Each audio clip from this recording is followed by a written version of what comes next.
Berapa banyak saudara yang percaya bahwa Yesus mau Anda sembuh? Katakan amen.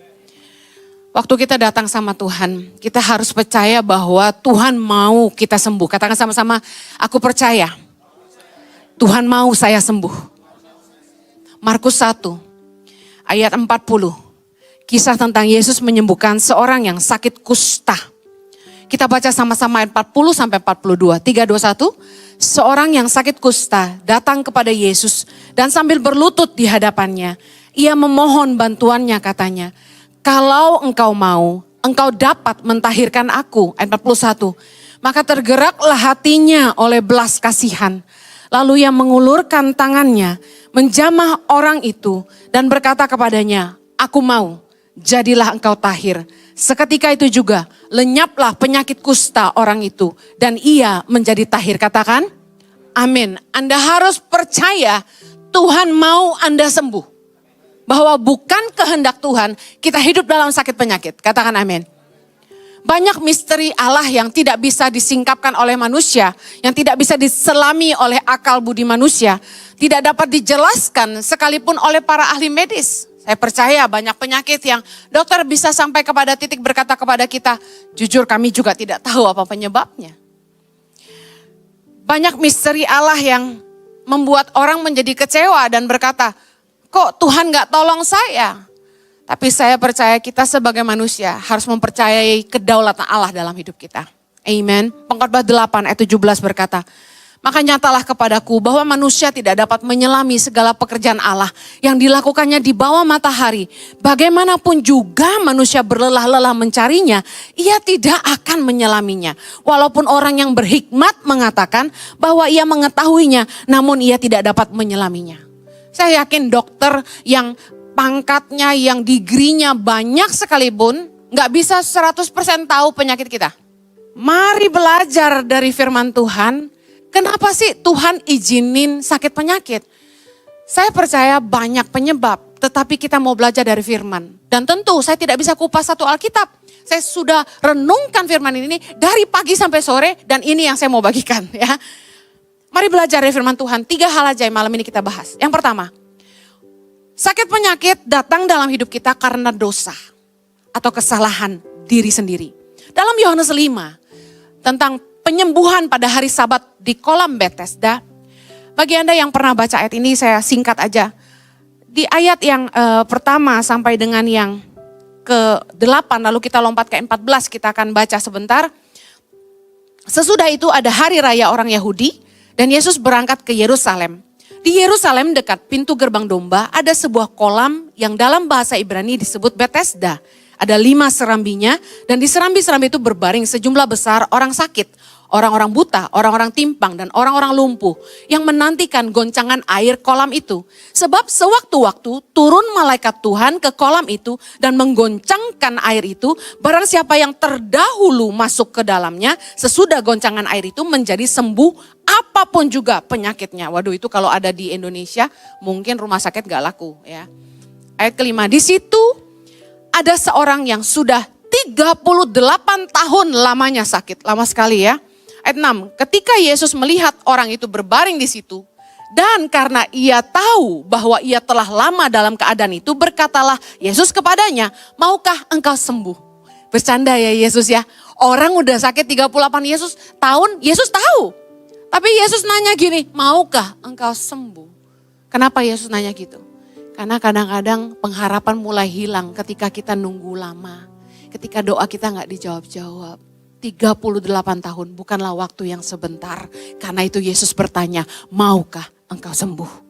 Ayat ke-7, jawab orang sakit itu kepadanya, Tuhan, tidak ada orang yang menurunkan aku ke dalam kolam itu apabila airnya mulai goncang. Dan sementara aku menuju ke kolam itu, orang lain sudah turun mendahului aku. Ayat 8, kata Yesus kepadanya, bangunlah, angkatlah tilammu dan berjalanlah. Ayat 14, saya lompat. Kemudian Yesus bertemu dengan dia dalam bait Allah, lalu berkata kepadanya, engkau telah sembuh, jangan berbuat dosa lagi, supaya padamu jangan terjadi yang lebih buruk. Dari kisah ini kita bisa lihat betapa lonely-nya orang ini. Dikatakan selama 38 tahun itu tiap kali dia mau masuk ke kolam yang tergoncang airnya, tidak ada yang bantu dia. Jadi dia selalu kedahuluan orang lain. Padahal dengar, kalau Anda sakit apalagi dia lumpuh ya, terbaring di tilam. Dia butuh sekali bantuan, benar? Kalau ada keluarga, ada sahabat, ada teman, pasti ada yang bantu. Kenapa 38 tahun tidak ada yang bantu? Dan Yesus berpesan sama dia gini, engkau telah sembuh, jangan berbuat dosa lagi. Jangan berbuat dosa lagi, apakah terdengar bahwa dulu dia berbuat dosa? Yesus gak akan bilang jangan berbuat dosa lagi kalau orang gak pernah bikin dosa. Jangan berbuat dosa lagi berarti dulu dia berbuat dosa. Nah, saya mau bahas ini. Jangan terus hidup dalam kejahatan dan dosa sampai keluargamu dan teman-temanmu meninggalkan kamu. Waktu orang tuh masih sehat, suka lupa, ya. Seenaknya sama istrinya, seenaknya sama suaminya, ya. Mumpung masih kuat, masih sehat, duit banyak. Wih, teman-teman yang dekat sama dia banyak. Keluarga ditinggal biasanya. Orang lupa, berbuat jahat. Saya ketemu dengan orang yang sangat kaya. Jahat sekali sama istrinya. Selingkuh terus bolak-balik. Pergi sama anak-anak buahnya. Mabuk-mabukan, ngedrak, main perempuan, pulang pagi. Istrinya gak boleh marahin. Berasa dia kaya. Berasa gak perlu istrinya. Terus sakiti. Saya bisa ngerti kisah ini. Kenapa di hidupnya ketika dia sakit dia ditinggalkan keluarga dan teman-temannya. Karena mungkin selama dia sehat dia jahat.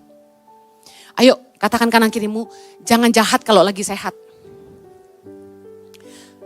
Saya mau kasih tahu, orang yang tidak bisa dinasehati oleh manusia akan diajar oleh Tuhan lewat krisis. Saya ulangi, manusia yang tidak bisa dinasehati oleh sesamanya akan dididik oleh Tuhan lewat krisis. Mari bertobatlah sebelum penyakit dan masalah datang untuk mendidik Anda. Lebih baik bertobat. Jangan nunggu krisis datang, jangan nunggu penyakit datang. Kalau yang ngerokok disuruh berhenti nggak mau ngerokok, bilang sama saya, ayatnya di mana? Saya kasih tahu, jangan nunggu penyakit mendidik kamu. Lebih baik bertobat dulu. Katakan amin. Coba hitung, uang itu kalau nggak dibeliin rokok bisa jadi apa? Bisa ajak istrimu ke Eropa. Haleluya. Mari bertobatlah dan jangan berbuat dosa lagi. Orang sakit karena kesalahan sendiri. Tidak mau jaga makan. Mumpung masih muda, makan seenak-enaknya. Bikin dosa seenak-enaknya. Rendahkan hatimu di hadapan Tuhan. Karena Tuhan sanggup memulihkan hidupmu. Katakan amin. Orang tuh kalau merendahkan hati di hadapan Tuhan, Tuhan pasti memulihkan. Dalam Matius 15 ketika perempuan Kanaan yang notabene bukan orang Yahudi datang sama Yesus minta supaya anaknya disembuhkan. Yesus itu ngomong sesuatu yang menurut saya kok kejam ya. Tahu saudara Yesus ngomong apa? Perempuan ini teriak-teriak, kasihanilah aku ya Tuhan anak Daud karena anakku perempuan kerasukan setan dan sangat menderita. Tapi Yesus sama sekali tidak menjawabnya. Wah, Yesus cuekin dia. Lalu muridnya berdatang dan meminta kepadanya, suruhlah dia pergi, yang mengikuti kita dengan berteriak-teriak. Saking frustasinya dia teriak-teriak. Jawab Yesus, aku diutus hanya kepada domba-domba yang hilang dari umat Israel. Ayat 25, perempuan itu mendekat dan menyembah ia sambil berkata, Tuhan tolonglah aku. Nih Anda ya kalau doa, lihat attitude perempuan ini. Merendahkan diri di hadapan Tuhan. Nyembah sambil bilang, Tuhan tolonglah aku. Lihat, Yesus jawabnya gini, tidak patut mengambil roti yang disediakan bagi anak-anak dan melemparkannya kepada anjing. Wow. Itu kalau sampai saya ngomong gitu langsung viral pasti. Langsung dicerca, langsung dimaki, bener gak? Jemaat bubar, bener gak? Bu Heni doakan saya. Tidak layak memberikan roti yang buat anak-anak kepada dan melemparkannya kepada anjing. My God, saya baru khotbah marah-marah aja orang udah marah. Lihat, perempuan ini begini rendah hati. Dia bilang gini, benar Tuhan. Namun anjing itu makan remah-remah yang jatuh dari meja tuannya. Udahlah kalau sama Tuhan itu. Kok Tuhan hukum saya sedahsyat ini. Gak usah ngamuk, gak usah marah. Jangan seolah-olah dia yang utang sama kita. Kalau kita sadar kita banyak salah sama Tuhan dan kita beroleh penyakit. Rendahkan hatimu. Tuhan tolonglah aku tahu aku salah. Aku tidak berdaya, tolonglah aku, rendahkan hatimu. Amen. Saya percaya 2 Tawarikh 7:14 bilang, dan umatku yang atasnya namaku disebut merendahkan diri, berdoa dan mencari wajahku, lalu berbalik dari jalan-jalannya yang jahat, maka aku akan mendengar dari sorga dan mengampuni dosa mereka, serta memulihkan negeri mereka. Katakan amin. Yang kedua, kenapa Tuhan mengizinkan sakit penyakit? Yang kedua, supaya kita belajar percaya. Tuhan mengizinkan masalah, sakit penyakit datang dalam hidup kita. Supaya kita dan keluarga kita tuh belajar percaya. Pelajaran iman. Anda tahu dalam kisah Lazarus dibangkitkan? Waktu Yesus dikasih tahu bahwa Lazarus itu sakit. Lalu kemudian dia dikasih tahu Lazarus sakit tuh, Yesus itu bukannya langsung pergi untuk mendoakan Lazarus gitu. Kan biasanya Yesus kan kalau pegang orang aja udah langsung sembuh. Dia bisa lakukan itu. Tapi Yesus luar biasa. Di kisah ini, Yesus jawab gini di ayat keempat. Yohanes 11 ayat 4 bilang gini. Penyakit itu tidak akan membawa kematian, tetapi akan menyatakan kemuliaan Allah.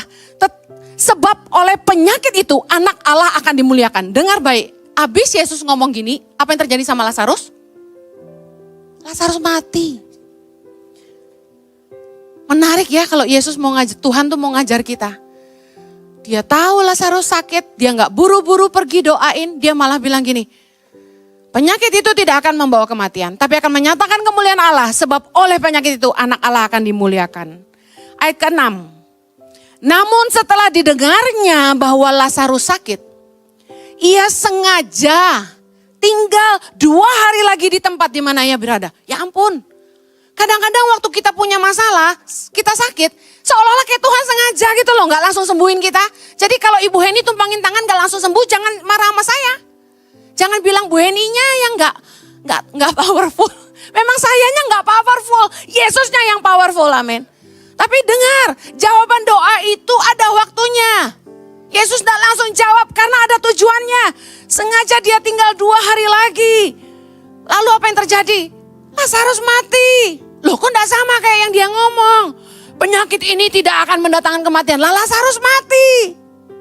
Ayat 14. Karena itu Yesus berkata dengan terus terang, Lazarus sudah mati. Loh dia tahu lagi Lazarus mati. Ayat 15. Tetapi syukurlah aku tidak hadir pada waktu itu, sebab demikian lebih baik bagimu supaya kamu dapat belajar percaya. Marilah kita pergi sekarang kepadanya. Luar biasa. Dia bilang tidak akan mati, lalu mati. Dan dia tahu Lazarus mati. Dia sengaja tinggal 2 hari. Dan setelah mati, baru dia bilang, marilah kita pergi. Yesus bilang gini, syukurlah aku tidak hadir. Loh seolah-olah, loh kok malah disyukuri? Orang kalau mati, kita bilang apa? Saya turut berduka cita sedalam-dalamnya. Loh ini Yesus malah bilang, syukurlah aku tidak hadir. Tapi tujuannya apa? Supaya kamu belajar percaya. Dan kita lihat pada akhirnya Lazarus dibangkitkan Tuhan Yesus. Dan Tuhan bekerja dalam hidup keluarganya dan murid-muridnya untuk kasih lihat kekuatan yang lebih besar dari sebelumnya yang pernah dia perlihatkan. Mujizat yang paling besar di mata mereka, membangkitkan orang mati. Mungkin masalah kita besar sekali. Tapi kalau kita percaya, Tuhan izinkan itu terjadi. Percayalah, Tuhan tidak akan membiarkan kita. Katakan aku percaya kepada firman Allah. Mulai tumpang tangan di bagianmu yang sakit dan berkata, penyakit ini tidak akan membawa kematian, tapi akan menyatakan kemuliaan Allah. Katakan amin. Sebab oleh penyakit ini anak Allah akan dipermuliakan. Yuk saat ini siapa keluargamu atau Anda yang punya penyakit, dengan iman bayangkan orang itu dan berkata, penyakit itu tidak akan membawa kematian, tapi akan menyatakan kemuliaan Allah. Sebab oleh penyakit itu anak Allah akan dipermuliakan. Amin. Haleluya. Yang terakhir, mengapa Tuhan mengizinkan sakit penyakit? Supaya pekerjaan-pekerjaan Allah dinyatakan. Yohanes 9, orang yang buta sejak lahirnya. Waktu Yesus sedang lewat, ia melihat seorang yang buta sejak lahirnya. Murid-muridnya bertanya kepadanya, Rabi, siapakah yang berbuat dosa? Orang ini sendiri atau orang tuanya sehingga ia dilahirkan buta? Seperti kita bukan? Kalau ada yang sakit kita tanya, ini dosa ya? Dosa dia apa orang tuanya? Kok dia lahir buta? Kita marah sama Tuhan bukan? Kok ngasih anak buta? Mari, jawab Yesus sama-sama. Bukan dia, bukan juga orang tuanya, tetapi karena pekerjaan-pekerjaan Allah harus dinyatakan di dalam dia. Kita tahu pada akhir kisahnya, apa yang Yesus lakukan? Ini kisah yang saya paling suka. Ia meludah ke tanah, lalu dioleskan pada mata orang ini. Apa yang terjadi? Yesus bilang gini, ayat ke-7. Pergilah, basuhlah dirimu dalam kolam Siloam. Siloam artinya yang diutus. Katakan yang diutus. Maka pergilah orang itu membasuh dirinya lalu kembali dengan matanya sudah melek. Dia sembuh. Kalau hari ini Anda terlahir sebagai penyandang disabilitas atau mungkin terlahir sebagai ABK, anak berkebutuhan khusus. Mari bersyukur kepada Tuhan dan bilang gini, terima kasih Tuhan karena aku terlahir khusus untuk diutus. Nyatakanlah karya-karyamu dalam hidupku. Kalau ada di antara Anda yang mungkin punya anak-anak atau cucu yang terlahir sebagai anak berkebutuhan khusus atau penyandang disabilitas, mari tumpangi tangan anak-anak kita dan berkata, biarlah pekerjaan-pekerjaan Allah dinyatakan dalam hidupnya. Amen. Dia dilahirkan khusus untuk diutus. Mari kita bersyukur dan menyembah Tuhan sekali lagi sama-sama. Tuhan mengizinkan penyakit terjadi untuk mengajar kita supaya percaya. Supaya dia menyatakan kemuliaannya dalam kita. Dan pekerjaan-pekerjaannya dinyatakan di dalam hidup kita. Amen.